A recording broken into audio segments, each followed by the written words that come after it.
안녕하세요. 저는 40대 평범한 주부이자 중학교에서 학생들을 가르치고 있는 선생님이기도 합니다. 교편을 잡고 학생들을 가르친 세월이 꽤 오래 흘렀네요. 돌이켜보면 힘든 순간들도 많았고 집에서 울었던 적도 많았습니다. 그럴 때마다 가장 힘이 돼준 건 바로 남편이었죠. 힘들어서 포기할 것 같은 순간에도 꿋꿋하게 저를 지켜준 사람입니다. 동료 선생님의 소개로 만난 남편은 저랑 공통 분모가 참 많은 사람이었죠. 외제차 영업사원이었던 남편도 고객을 응대하는 일을 하다 보니 저랑 대화가 잘 통했어요. 나이도 2살 차이로 큰 위화감 없이 금세 친해질 수 있었고요. 연애하는 동안에도 큰 싸움이 없었습니다. 연애 기간이 길어지니까 양가 어르신을 뵙는 일도 자연스러웠고 제가 본 시댁 어른들은 더할 나위 없이 좋은 분들이었죠. 이렇게 좋은 분들이 멋진 아들을 키워내셨구나 라는 생각이 들 정도였어요. 처음 인사드리던 날에도 어머님은 손을 꼭 잡아주시면서 좋은 말만 해주셨죠. 요즘 우리 큰아들이 차만 팔 줄 아는구나 했는데 이렇게 사람 보는 눈도 있었네. 어디서 이렇게 참한 며느리를 만났을까? 애들 가르친다고? 네, 어머님. 중학교에서 애들 가르치고 있어요. 아유, 똑 부러지네. 우리 아들 잘 부탁할게.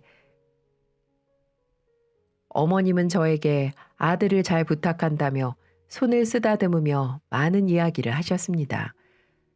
시댁 어른들을 보면 남편이 부모님을 꼭 닮아서 성실하고 바른 사람으로 컸구나 대번에 알 수 있었죠. 양가 어른들의 축복 속에 그렇게 결혼을 하고 아들까지 낳으며 소박하고 평범하지만 행복하게 살아갔습니다. 하지만 도련님이 속도 위반으로 결혼을 하게 되면서 평화롭던 시댁은 지옥으로 변하기 시작했어요. 제가 사연을 보내게 된 것도 바로 도련님, 아니 서방님과 결혼한 동서 때문이에요. 와, 시간이 지났어도 인연 얼굴을 생각하니 제 속이 부글부글 끓는 것만 같네요.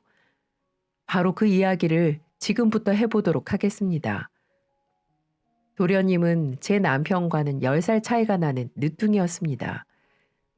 성실하고 착했던 도련님이 속도 위반으로 결혼을 한다고 시댁 식구들에게 선포를 하면서 이 사건이 시작되게 됩니다. 며칠 후 도련님이 데려온 동서의 첫인상은 정말 곱고 참한 사람처럼 보였어요. 수줍게 인사를 하는 모습이 천상 여자 같았죠. 어머님도 정말 좋아하셨고요. 안녕하세요. 처음 뵙겠습니다. 아이고, 곱기도 하지. 홀몸도 아닌데 오느라고 수고 많았어요. 아니에요. 어머님도 아버님도 너무 뵙고 싶었어요. 입에 맞을지 모르겠는데 편히 먹어요. 임산부가 너무 오랜만이라 내가 뭘 해줘야 되나 모르겠네. 아니에요, 어머님. 너무 많아서 제가 뭐부터 먹어야 할지 모르겠어요. 저희처럼 2살 차이가 나는 도련님 부부를 보니 막내 여동생이 생긴 것처럼 기뻤어요. 아버님도 드디어 자식 농사 끝났다며 정말 좋아하셨죠. 궁금한 게 많으신지 질문도 많으셨습니다. 회사 다니다가 못 다니면 답답할 텐데 자주 놀러와. 시댁 가까우니까 먹고 싶은 거 있으면 전화만 해. 이 시아버지가 다 사줄게. 시아버님은 호박이 넝굴째 굴러온다며 기쁨을 감추지 못하셨습니다. 임신을 했으니 식은 좀 미루더라도 살림부터 합쳐야 했죠.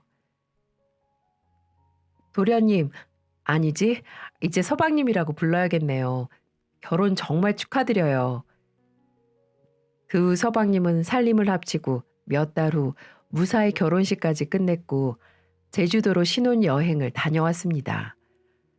서방님네 부부가 온다길래 오랜만에 온 가족이 시댁에 다 모이는 날이었죠. 근데 그날 정말 참하고 착할 거라고 생각했던 내 예상과는 달리 동서의 생각지도 못한 돌발 행동들이 시작되면서 저와 피 터지게 싸우게 되는 계기가 되고 말았죠.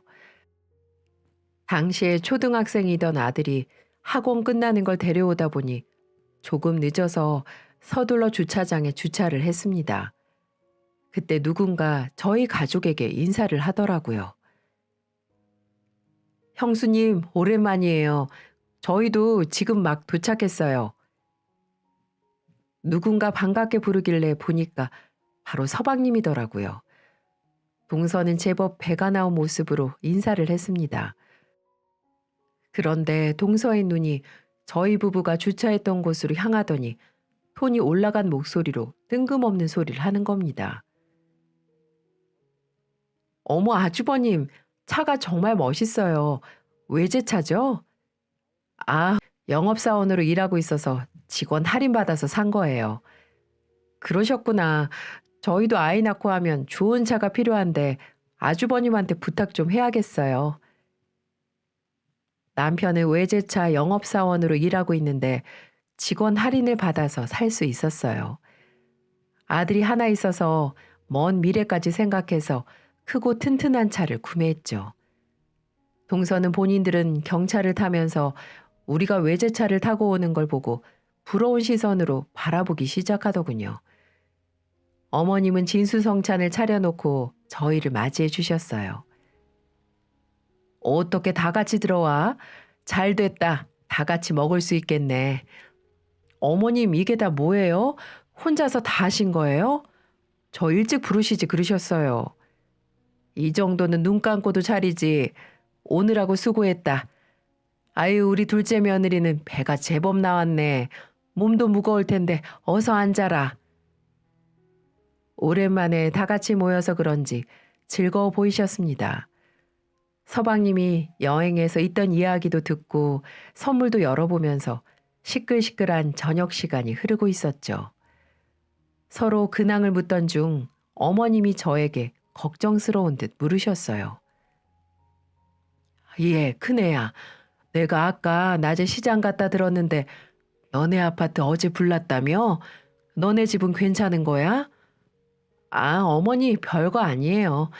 저희 앞동에서 전기 누전으로 불이 났는데 금방 소방차가 와서 큰 사고는 없었어요. 소방차가 와서 그런지 다들 큰 불인 줄 알았다니까요. 천만다행이네. 이렇게 어머님과 전 어젯밤에 대해 말을 하고 있는데 불쑥 동서가 얘기를 꺼내더라고요. 그러고 보니까 형님네 집은 어디예요? 우리 집? 여기 사거리 지나서 있는 아파트야. 제 말을 들은 동서는 잠시 생각을 하더니 입을 열었어요. 아, 거기 알 것 같아요. 근데 거기 임대 아파트 아니에요? 지은 지 10년 넘은 걸로 알고 있는데. 맞아. 거기서 애 낳고 키우고 다 했어. 아, 임대 아파트에 살고 계셨구나. 저는 외제차 몰고 다니시길래 좋은 집에서 사는 줄 알았더니 그게 아니었네요. 뭐? 제가 임대 아파트 산다는 말에 동서는 저를 이상한 눈초리로 쳐다보기 시작했어요. 묘하게 동서의 표정이 바뀐 걸 금방 알 수 있었습니다. 기분이 많이 나빴지만 어른들도 계시고 해서 그날은 넘어가려고 애를 썼었죠. 그래서 어느 정도 저녁 식사가 끝날 무렵에 저는 분위기를 좀 바꿔보고자 이런저런 얘기를 하며 밥상을 치우기 시작했습니다. 어머님, 정말 잘 먹었어요. 제가 치울 테니까 거실에서 쉬고 계세요. 이걸 혼자 어떻게 다 치워? 혼자 힘들어서 안 돼. 어머님이 치우시기까지 하면 제가 체할 것 같아서 그래요. 얼른 가서 쉬고 계세요. 동서하고 제가 치울게요. 이럴 때 써먹으라고 며느리들이 있는 거예요.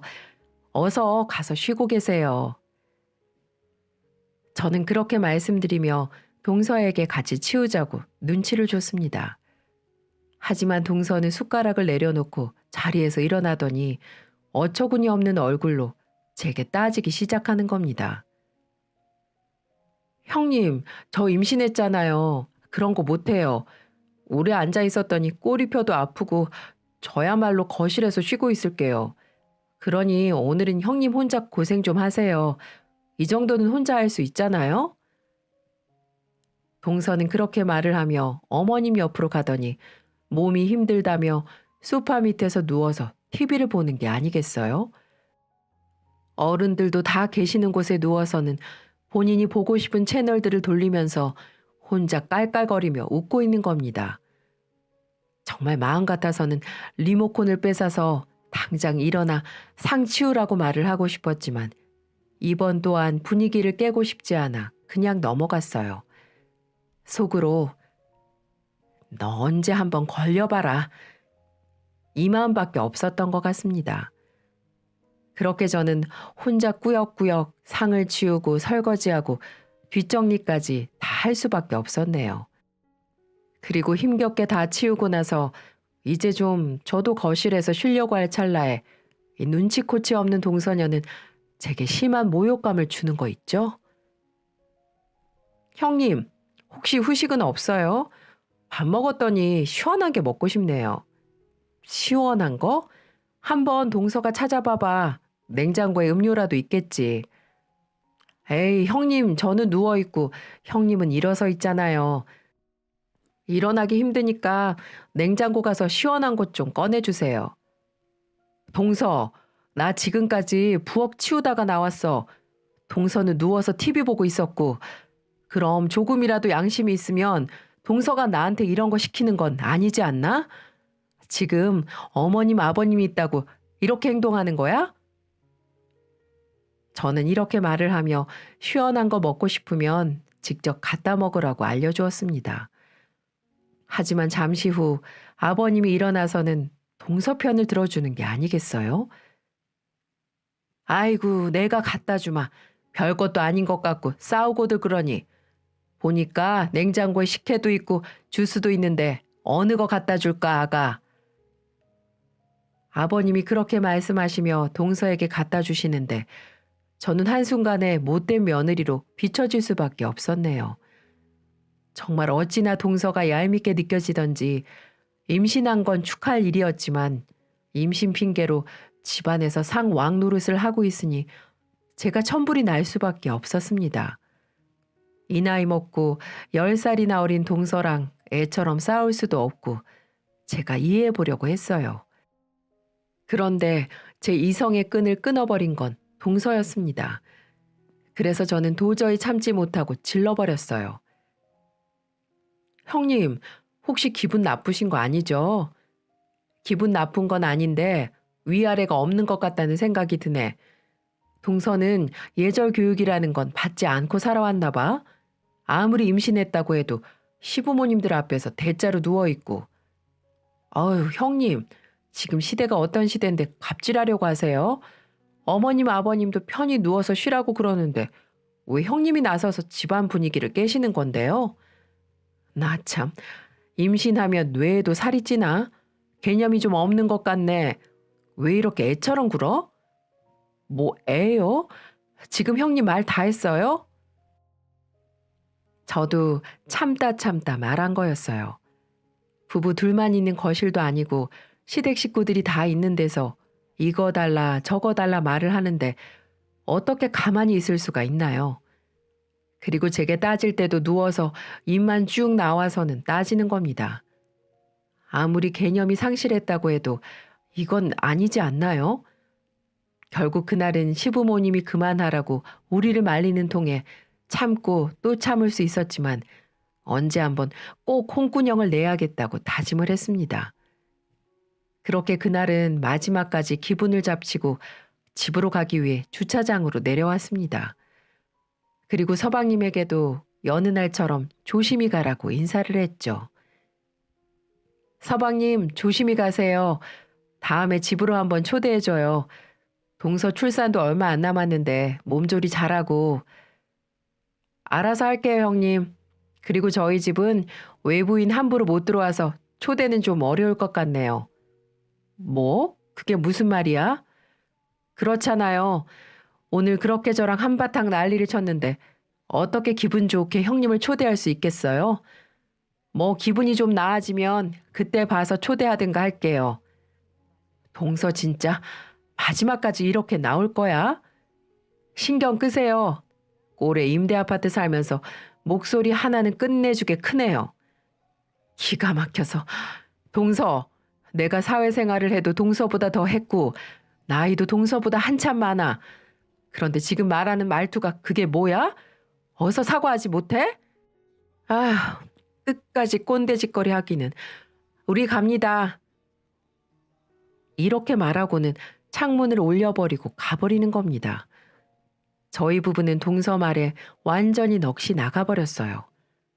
동서의 행동에 기가 막혔던 남편은 아들과 차로 돌아갔습니다.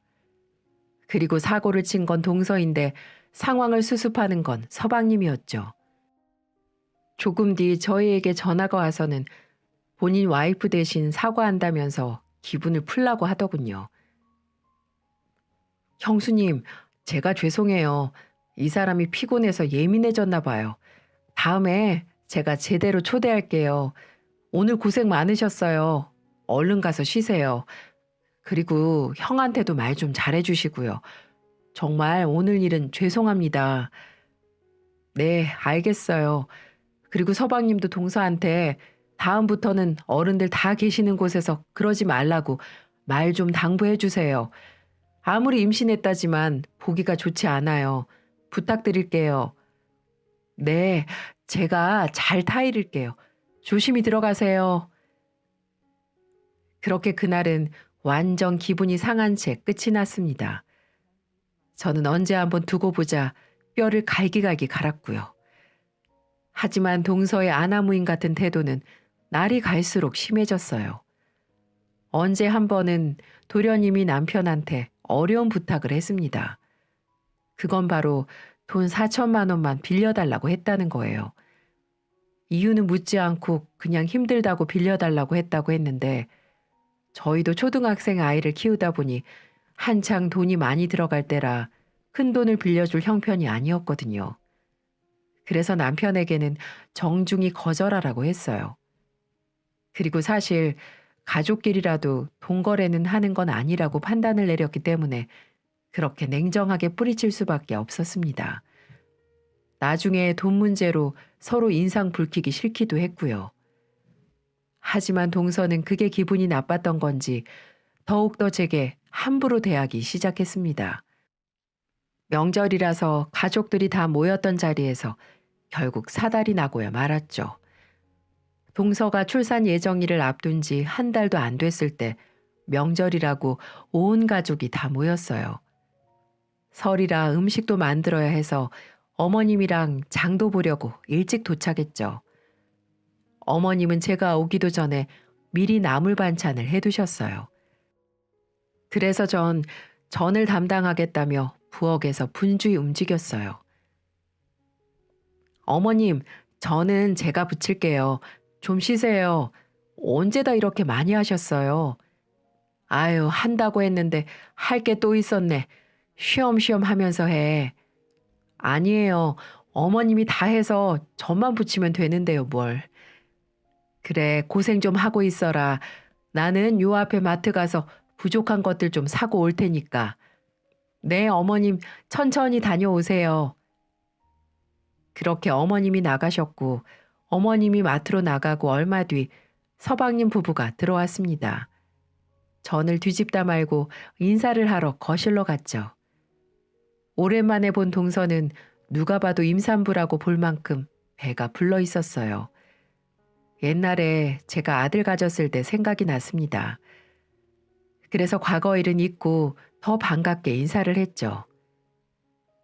서방님, 금방 왔네요. 동서가 홀몸도 아닌데 오느라 고생했어. 그동안 잘 계셨어요? 빨리 온다고 온 건데 형수님이 더 빨리 오셨네요. 그렇게 반갑게 인사해주는 서방님과 아는 체를 하는데 그 사이로 동서는 저를 보는 채 마는 채 하더니 쌩 하고 지나쳐 버리는 겁니다. 제가 황당한 표정을 하자 서방님은 멋쩍은 듯 저희 아들 손을 잡고 거실로 가서 앉더군요. 어이가 없었던 건 그뿐만이 아니었어요. 글쎄 소파에 앉자마자 힘들었다며 별별 소리를 다 하는 겁니다. 아버님, 저 왔어요. 오는 동안 너무 힘들었어요. 그래, 오느라 고생했다. 편히 쉬어. 밥은 먹었니? 오다 보니까 밥도 못 먹었어요. 아버님, 저 너무 배고파요. 그러고 보니까 점심때가 다 돼간다. 큰애야, 우리 점심 언제 먹냐? 때리는 시어머니보다 말리는 시누이가 더 밉다고. 그날은 아버님도 조금 미웠어요. 온몸에서 기름 냄새가 진동을 하는데 저는 동서를 위해 점심까지 차리게 되었습니다. 만삭인 동서한테 배달 음식을 시켜줄 수도 없고 홀몸도 아닌 사람이랑 기싸움하기 싫어서 그냥 한 상 차렸습니다. 어머님이 워낙 손이 크셔서 나물도 넉넉히 하셔서 찌개만 적당히 끓여서 점심을 간단히 차릴 수 있었죠. 동서는 아버님 옆에 딱 붙어서는 아부를 떨면서 밥을 먹는데 얼마나 얄미웠는지 몰라요. 아버님, 많이 드세요. 새해 손주 태어나면 많이 놀아주셔야 하는데 건강하셔야죠. 그래, 내가 막내 며느리 생각해서라도 잘 먹을게. 차린 건 저인데 왜 인사는 저쪽으로 하냐고 아버님께 따져 묻고 싶었지만 아들도 있는데 엄마가 유치하게 싸울 수는 없어서 조용히 듣고만 있었습니다. 근데 동서는 최소한의 선마저 넘고야 말았어요. 남편은 어제도 야근을 해서 방에서 자고 있었고 서방님네 부부랑 아버님, 저, 우리 아들 이렇게 둘러앉아서 밥을 먹고 있는데 갑자기 동서가 숟가락을 탁 내려놓는 게 아니겠어요? 놀란 아버님은 동서에게 왜 그러냐고 물었죠. 아가, 왜 먹다 말어? 음식이 입에 안 맞니? 아니요, 그게 아니고 아버님, 저 사실 친구들 중에도 임대 아파트 사는 친구 없거든요. 진짜 태어나서 임대 아파트 주민을 처음 봤는데 형님이랑은 밥 못 먹겠어요. 그게 무슨 말이니? 저희 엄마도 집을 보면 사람이 보인다고 임대 아파트 사람들 불쌍하고 남들에게 피해주는 기생충 같은 사람들 많잖아요. 우리 집안에 그런 사람이 한 명 있는데 뭐라고 말을 못하겠고 같이 식사하는 게 거북해서요. 네, 맞아요. 동서는 마치 작정이라도 한 듯 저를 향해 독서를 내뱉는 겁니다. 도대체 왜 이렇게 나를 모함하고 힘들게 하는지 아무리 철없고 어리다지만 정확히 이유는 알고 싶었어요. 또 저희 아들도 있는데 불쌍하니 없이 사느니 이게 다 할 소린가요? 당황한 서방님이 사과하려 했지만 저는 이제 가만히 사과만 받고 있기도 싫었습니다. 저는 참지 못하고 벌떡 자리에서 일어나서 따지기 시작했어요. 동서, 도대체 나한테 왜 이러는 건데? 설마 그때 돈 4천만 원 빌려주지 않아서 이러는 거야?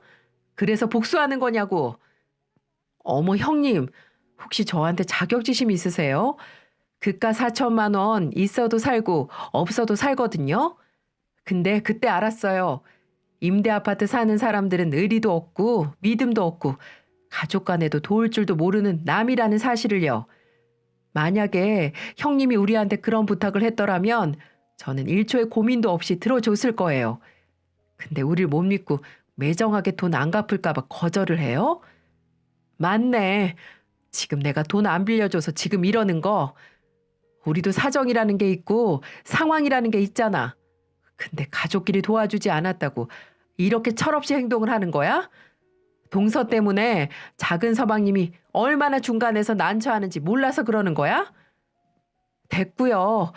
그때 우리 친정집이 망하기 일부 직전이라 부탁했었는데 형님이 우리한테 하는 행동 보고 저는 그때부터 형님으로 인정 안 하기로 했어요. 그러니까 저한테 동서 대접 받을 생각 하지도 마세요. 꿈 깨시라고요. 와, 정말 미치고 팔짝 뛰는 줄 알았습니다. 네, 맞습니다. 가족끼리 돈을 안 도와줘서 섭섭할 순 있겠죠. 하지만 아무리 그래도 이 좋은 명절에 이렇게 막갑할 식으로 나올 수가 있나요? 옆에서 듣고만 있던 서방님과 아버님은 작은 동서에게 그만하라고 타일렀지만 꿈쩍도 안 하더군요.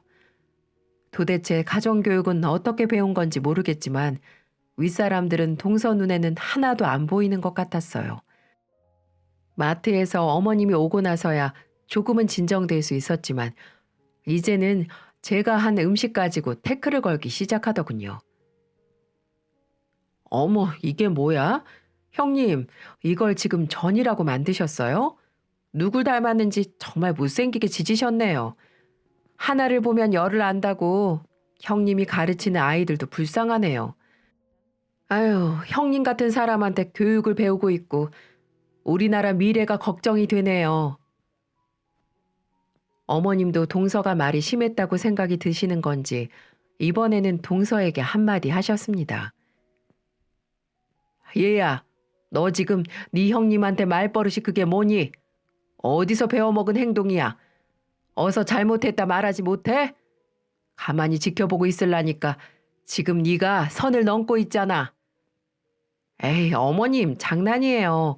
그냥 웃자고 한 소린데 왜 이렇게 화를 내세요? 형님도 아시죠? 제가 지금 웃자고 장난친 거. 우리 이렇게 기분 좋은 명절에 하하호호 웃으면서 지내자고요.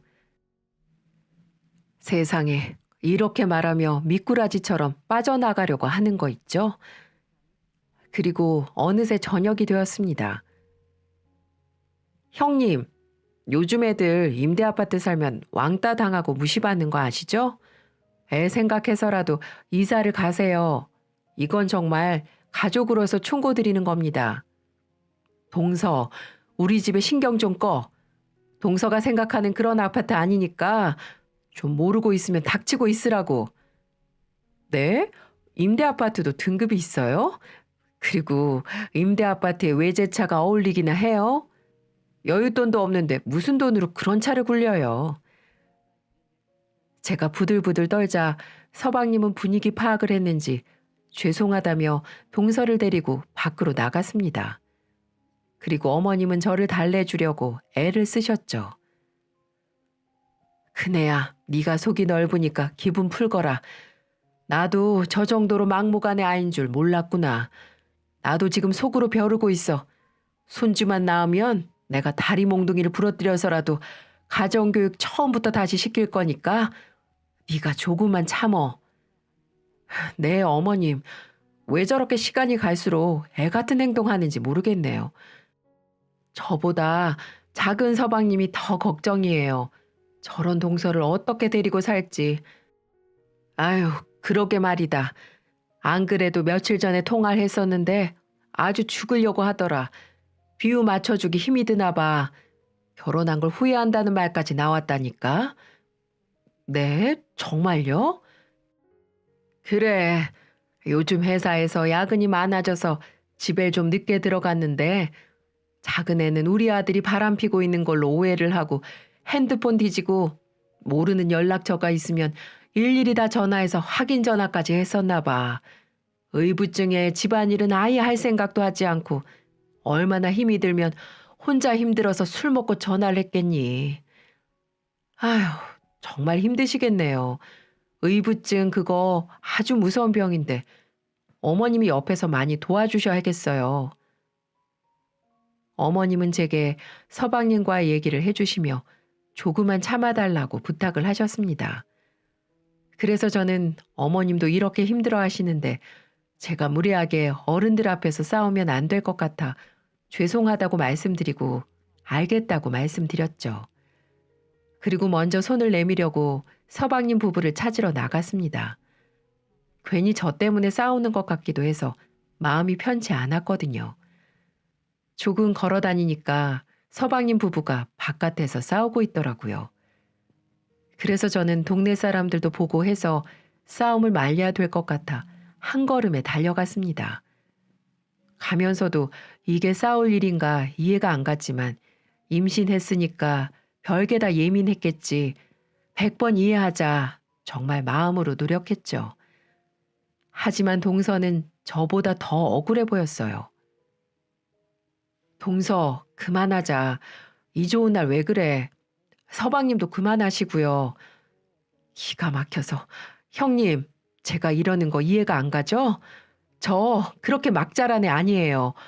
저희 집에서 얼마나 귀하게 큰 줄 아세요? 누가 동서 막 자랐다고 뭐라고 했어? 1절만 하고 어서 들어가. 어른들 다 계시는데 뭐 하는 거야? 제가 신경 끄시라고 했죠? 왜 남의 가정일에 참견이신데요? 우리 부부끼리 싸우지도 못해요? 눈치가 없으니 아직도 임대주택에서나 살고 있지? 동서, 그 입 진짜 안 닥쳐? 이제야 본성이 나오시네요. 어디 임산부한테 욕짓거리를 하세요? 내가 지금 말 곱게 나가게 생겼어? 이 정도밖에 안 되는 사람이었어, 동서? 누가 선생 아니랄까봐 훈계질은. 가서 형님 분수에 맞는 입주민들이랑 겸상하세요. 돈 좀 빌려달라니까 한 푼도 못 빌려준다고 발뺌할 땐 언제고, 보라한 듯이 고급차를 끌고 온 거 저 보라고 그런 거 아니었어요? 당신 형수님한테 사과드려.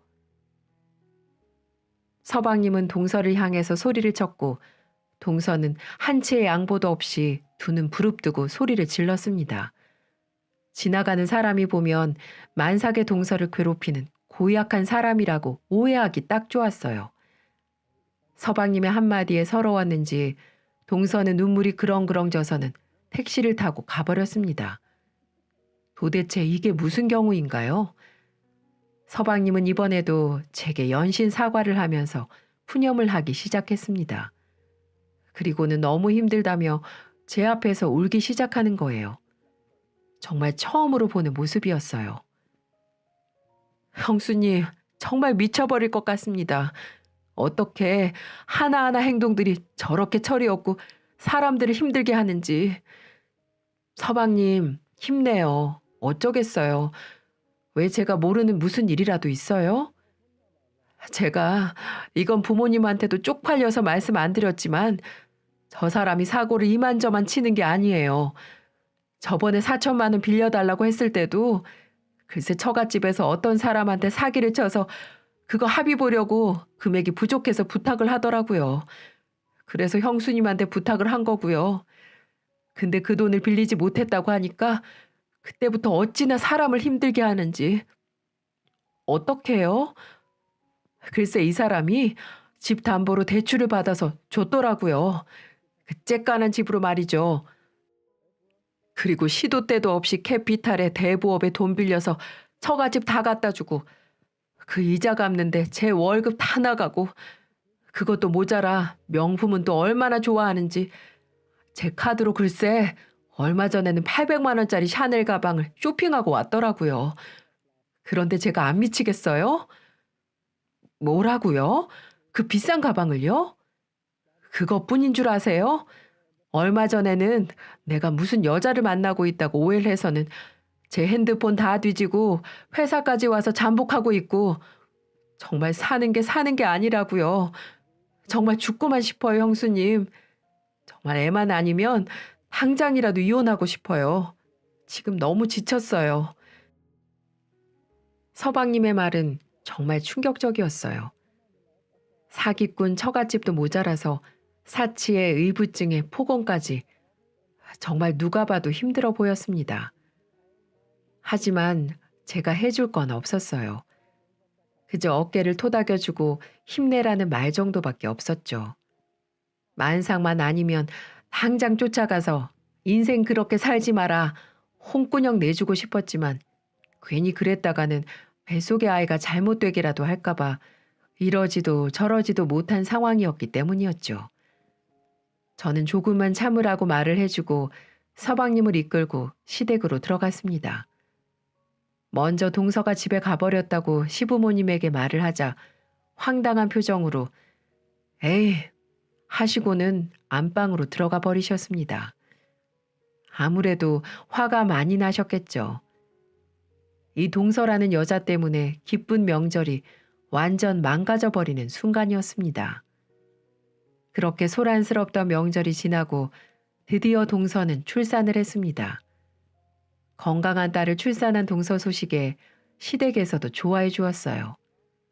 아들만 있는 집에 드디어 딸이 생겼으니 얼마나 기쁘셨을까요? 저는 가기도 싫었지만 시부모님이 같이 가자고 재촉하는 바람에 제 아들과 함께 따라 나서게 됐습니다. 처음 가본 서방님네 집은 생각보다 깔끔했어요. 서방님이 반갑게 맞이해 주었고 시부모님들은 너무 귀여운 손녀를 안으시며 입가에 미소를 지으셨어요. 아유, 어쩜 이렇게 예쁘니? 엄마 닮아서 이렇게 예쁜가? 고생했다. 시아버지가 돼서 뭐라도 해주고 싶은데 필요한 거 있으면 다 말해라. 그래, 네 시아버지가 어디 금두껍이라도 숨겨둔 것 같은데 말만 해. 없는 것도 만들어다 해줄 것 같다. 어머님이랑 아버님의 즐거운 대화가 오갔고 저희 부부도 아이를 안아봤습니다. 그때 제 아들이 아기가 궁금하다며 손을 만지작거렸어요. 그런데 그때 제 아들 손을 딱 뿌리치는 게 아니겠어요? 그러면서 제 아들을 향해 손가락질을 하는 겁니다. 저리 가지 못해? 우리 애는 임대 아파트 애랑 못 놀게 할 거야. 너는 거실에 앉아 있어. 동서의 말에 제 아들은 당황한 얼굴로 얼어 있었고 모든 가족들은 제 눈치를 살피기 시작했어요. 제 얼굴이 심상치가 않았거든요. 어떤 부모가 아들이 그런 무시를 당했는데 기분이 좋을 수가 있나요? 출산이고 뭐고 다 엎어버릴 각오로 말을 했습니다. 이 문제를 짚고 넘어가지 않으면 내 아들이 말도 안 되는 상황에 상처를 받을 것 같았거든요. 동서, 얼른 사과해. 지금 이게 뭐 하는 짓이야? 제 자식 제가 알아서 키우겠다는데 형님이 왜 그러세요? 이게 동서가 말하는 자식 교육이야? 어릴 때부터 자기 분수를 알고 커야 헛꿈을 안 꾸죠. 형님도 자식 교육 똑바로 시키세요. 임대 아파트 사는 주제 어디서 훈계질이세요? 야, 내가 네 인생이 불쌍해서 말 안 하려고 했는데 그 집 내 집이야. 진짜 좁아터진 집구석만큼 생각하는 게 어떻게 그렇게 어리석냐? 거짓말 시키기는 구차한 변명 마세요. 너는 임대 아파트가 전부 서민들이 살고 노인들이 사는 그런 곳인지 아나 본데 가서 네이버에 검색이라도 해봐 이 멍충아. 이렇게 사회생활도 못하면서 인생을 어떻게 살려고 하냐? 우리가 사는 아파트 10년 채워서 분양 전환해서 소유권 이전했거든? 네 머릿속에는 온갖 의심과 시기와 질투가 만연한데 네가 그런 걸 알 리가 있냐? 저는 그동안 쌓여있던 응어리를 다 쏟아냈습니다. 서방님께 미안했지만 제 아들을 건드리는 건 동서의 실수였어요. 아들은 건들면 안 됐죠. 감히 내 새끼를 무시하는데 그냥 넘어갈 엄마는 없다는 걸 호되게 보여줬습니다. 동서는 서방님한테 눈빛으로 정말 제가 말한 거에 대해 맞냐고 물었고 서방님은 맞다고 고개를 끄덕였습니다. 야, 지금 네가 살고 있는 이 코딱지만한 집 두 채는 살 수 있어. 한 번만 더 내 앞에서 주제도 모르고 막말했다가는 죽을 줄 알아. 알았어? 황당한 얼굴로 안절부절하는 걸 보니 고가웠습니다. 그리고 그 모습을 본 시어머니는 벌떡 일어나셨어요. 그리고는 짐을 챙기며 말씀하셨죠. 원 기가 막혀서 손녀딸이 너처럼 클 거라고 생각하니까 정이 뚝 떨어진다. 어떻게 애를 낳아서도 이렇게 분란을 일으키니?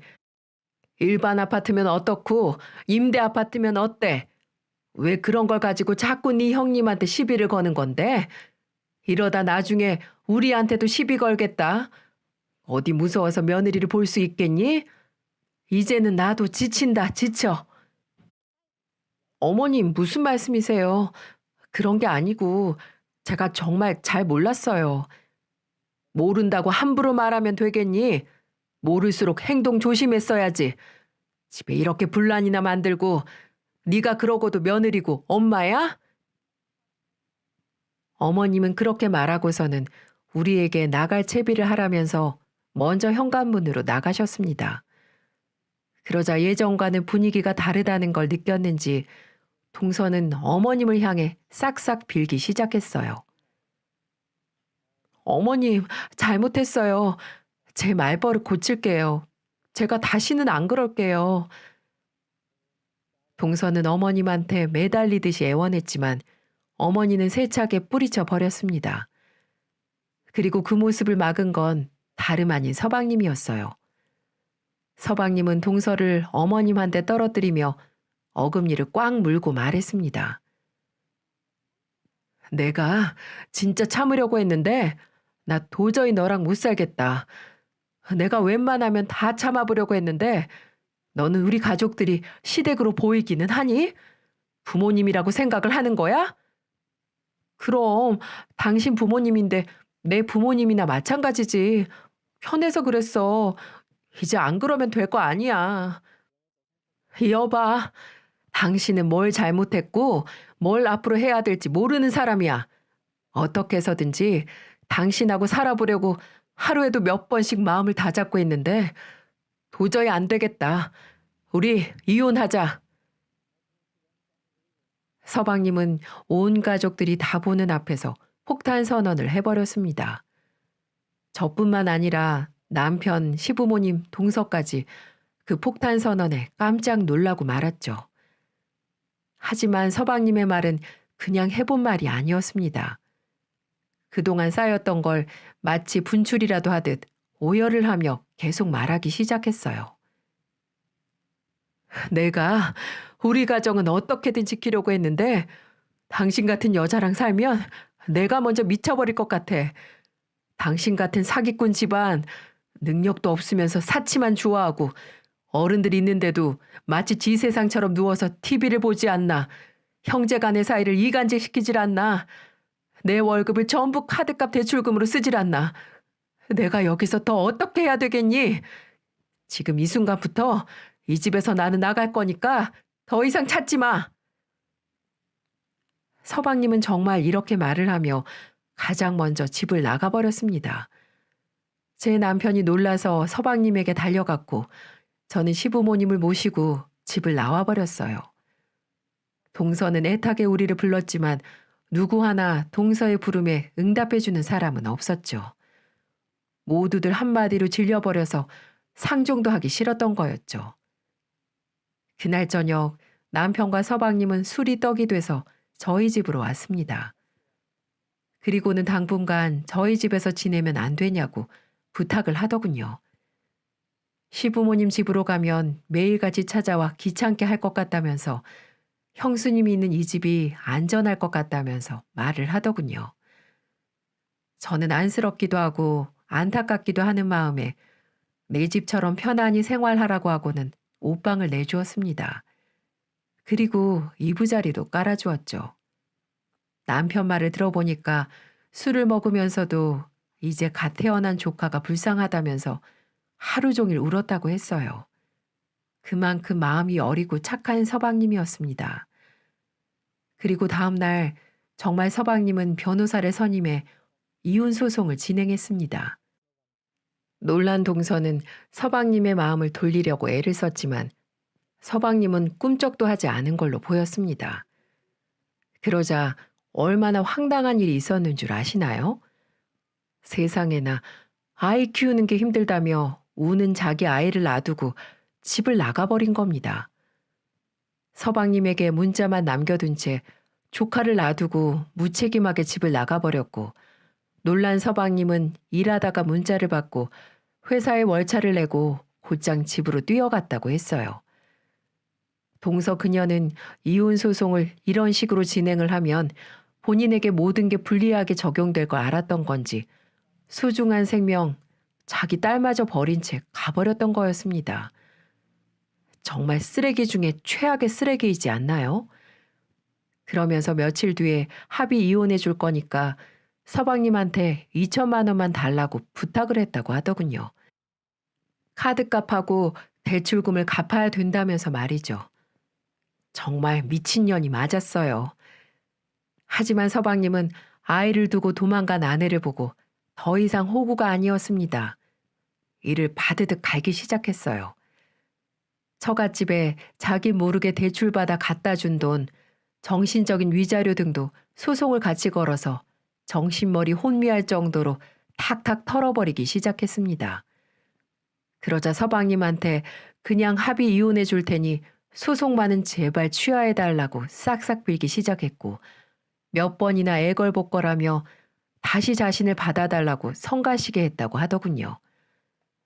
동서가 집을 나간 후 조카는 시어머님이 봐주기 시작하셨는데 시댁까지 찾아가서 시부모님께 잘 좀 중재해달라고 부탁을 했다고 했어요. 그러자 시모는 그동안 쌓였던 감정들을 한꺼번에 풀어버렸다고 합니다. 주방에서 굵은 소금을 한 바가지로 가지고 와서는 얼굴에 팍팍 뿌려버렸다고 하는 거 있죠? 이년아, 여기가 어디라고 찾아와? 애새끼 버리고 도망간 년이 무슨 낯짝으로 찾아오냐고?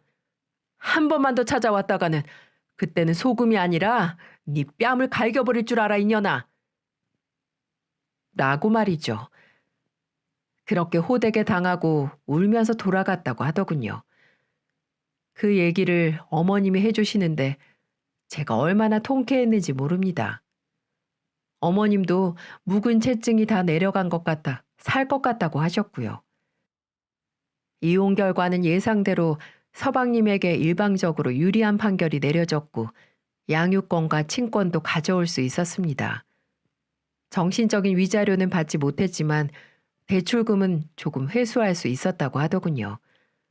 적당한 선에서 서방님이 합의를 해준 것 같아 보였어요. 그리고 지금은 또 하나의 소송을 걸고 있어요. 그건 바로 전 동서년이 양육비를 주고 있지 않고 있다고 했어요.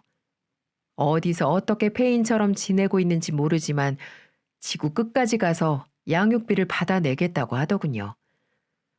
아무튼 그렇게 서방님과 동서년의 결혼 생활은 끝이 났습니다. 서방님은 지금 집을 팔고 시댁에 들어가서 시부모님들이랑 함께 살고 있어요.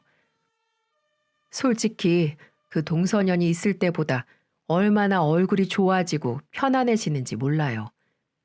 그러면서 얼마나 동서한테 질려버렸는지 여자는 아예 쳐다도 안 본다고 하더군요.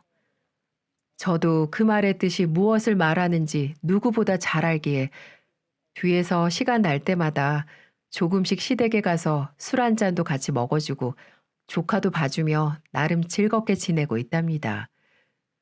저는 동서를 보면 왜 집안의 여자가 잘 들어와야 하는지 몸소 체감할 수 있었어요. 미꾸라지 한 마리 때문에 시댁 전체가 흔들릴 뻔했으니까요. 서방님이 바보같이 착해서 동서는 호구라고 생각하고 이용을 했지만 결국 자신의 발등까지 찍혔으니 그나마 위안으로 삼고 있네요. 솔직히 조금만 더 서방님이 처음부터 매정하게 전 동서와 인연을 끊어버렸다면 좋았을 걸, 이런 아쉬움도 있는 것도 사실이지만 우리 시댁은 이것도 인생이라 생각하고 받아들이려고 애를 쓰고 있습니다. 인생은 과거보다는 현재와 미래가 중요하니까요. 그래서 저는 우리 서방님과 조카가 앞으로 열심히 건강하게 잘 살기를 항상 응원해주고 있답니다. 제 사연은 여기까지예요. 이제 날도 좋아지는데 아이들과 아름다운 들꽃도 보며 좋은 것 많이 보시고 좋은 말만 해주며 행복한 날들이 가득하길 바랄게요. 길고 긴 저의 이야기를 지나치지 않고 잘 들어주셔서 감사합니다. 경청해주신 여러분들의 세상에도 행복만 가득하시고 항상 풍요로운 일들도 가득하시길 바랄게요. 모두들 따뜻한 봄날 더 행복하세요.